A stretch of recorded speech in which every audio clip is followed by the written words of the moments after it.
ने even long standing temples को punishment और वार्निंग के तौर पर डिस्ट्रॉय करवाना शुरू कर दिया। इसके अलावा वो अब टेम्पल्स को सबवर्सिव आइडियाज स्प्रेड करने वाले सेंटर्स के रूप में देखने लगे। जब उनको ये मालूम पड़ा कि थट्टा, मुल्तान और स्पेशली बनारस में हिंदूज और मुस्लिम्स दोनों ही ब्राह्मण से लर्न करने आ रहे थे, तो औरंगजेब ने ऐसी प्रैक्टिसेस को रोकने और टेम्पल्स को डिस्ट्रॉय करने के ऑर्डर्स दिए।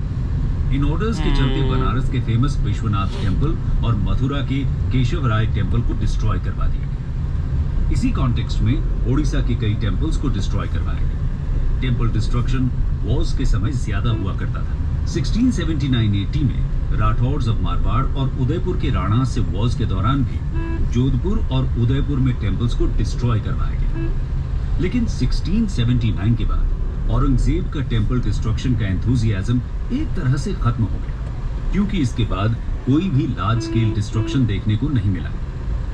एक इंपॉर्टेंट डेवलपमेंट ये रहा कि 1679 में औरंगजेब ने फिर से जजिया यानी पोल टैक्स को इंपोज कर दिया, लेकिन 1705 में साउथ में वॉर्स के चलते उनको जजिया को टेम्पोरेरीली स्टॉप करना पड़ा।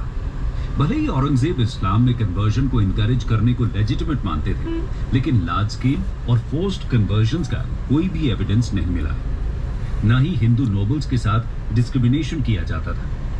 एक रीसेंट स्टडी में पता चलता है कि उनके रेन के सेकेंड हाफ में चल भाई के नंबर्स अबे साला फाइनली ओवरऑल अगर देखा जाए तो औरंगजेब स्टेट के नेचर को चेंज नहीं करना चाहते थे, बस आ जाएगा। बल्कि स्टेट के फंडामेंटल इस्लामिक कैरेक्टर को रीअसर्ट करना चाहते थे। उनके रिलीजियस बिलीफ्स को उनकी पॉलिटिकल पॉलिसीज का बेसिस नहीं कहा जा सकता है। Strict letter of law follow करने के साथ ही वो एम्पायर को स्ट्रेंथन और एक्सपैंड भी करना चाहते थे, जिसके लिए हिंदूज का सपोर्ट इंपॉर्टेंट था।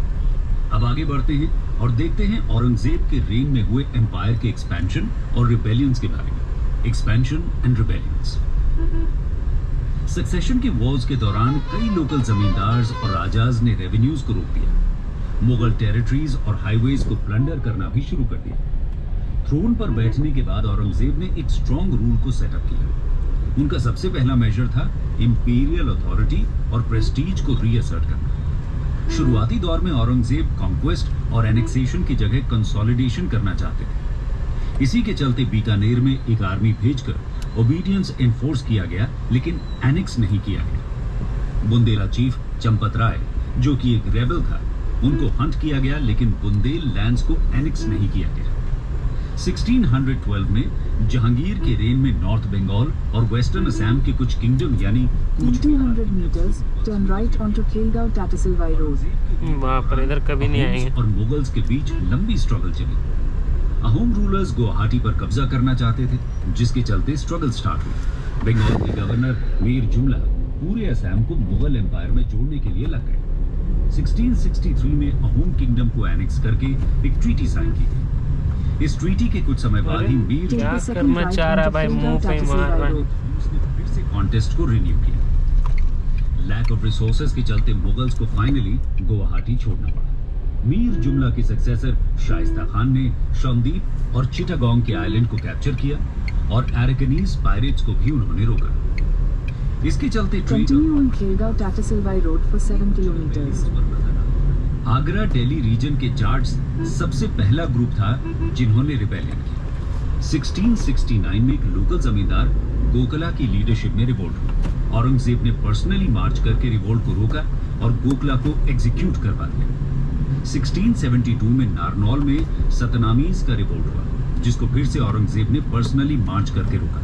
1685 में जाट्स की सेकेंड अपराइजिंग हुई, पहले राजा राम की लीडरशिप में और फिर 1691 में उसके सक्सेसर चूरामन की लीडरशिप में। इसको भी सक्सेसफुली रोक दिया। 1675 में औरंगजेब ने 9th सिख गुरु तेग बहादुर को बिहेड करवा दिया। इसके बाद सिख कम्युनिटी ने रिबेलियन कर दिया। Sikh movement gradually military brotherhood में कन्वर्ट हो गई और 1699 में उनके सक्सेसर गुरु गोविंद सिंह ने खालसा यानी मिलिट्री ब्रदरहुड को सेटअप किया। नॉर्थ वेस्ट में अफगान से भी लगातार कॉन्फ्लिक्ट्स चलते रहे, जो कि कोई नई बात नहीं थी। 1667 में पठान्स और 1672 में अफरीदीज ने रिबेलियन किया, जिनको कई हार्ड फॉट बैटल्स के बाद स्टॉप किया गया। फाइनली 1674 में खुद पेशावर जाकर अफगान यूनाइटेड फ्रंट को तोड़ा और पीस को एस्टैब्लिश किया। औरंगजेब की राजपूत पॉलिसी